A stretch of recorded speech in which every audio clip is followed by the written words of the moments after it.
今日排审选罢法、宪法诉讼法、甲财政收支划分法，民进党团为了阻挡法案三读，昨暝弄破议场的窗仔门，先占主席台。一直到早起10点外，国民党的这个人数呢较优势，较侪占主席台。为了防止国民党立委入去议场内，议场的大门拢被锁起来。国民党立委呢一直到9点左右才入去到议场，发生几波的冲突，有真个立委拢受伤。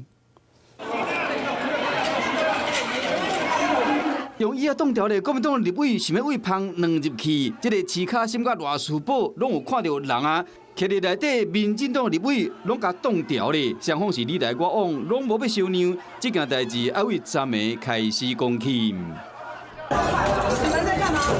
民进党立委张家彬将立法院边仔门一片窗门甲拆落来，连玻璃都破去啊！所来，民进党立委纷纷冲入议场内，伫暗时采取行动，集体占主席台。五一战队已经进到议场。 7点一个到，国民党的立委集体要入去议场内，不过一直楼的门拢互关仔锁锁条咧，袂当入去。国民党只好找人先开锁，后来总算先抢下2楼的记者室。不过议场内才是重点，国民党的立委兵分多路，为双平想尽办法要冲入议场内。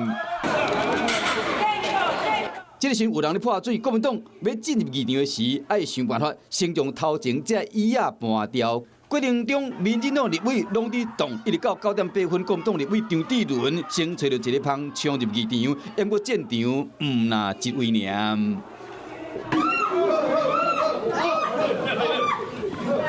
澳门立委安尼前来客气，为人摔倒在地。议场内，民进党坚守主席台，国民党则是想要抢攻主席台，双方伫台顶杀来杀去，前后差不多点外钟。过程中，国民党的立委陈玉珍佮杀开这个民进党的立委黄捷，一直到10点38分，国民党的立委才为民进党的立委的手中夺回主席台。 国民党要拼修法，民进党要动，双方是步数进展，嘛和国会冲突拢无停。Hello， 我是林明瑞。想要抢先掌握最及时的新闻资讯吗？赶快订阅、按赞、开启小铃铛，锁定我们华视新闻的 YouTube 频道。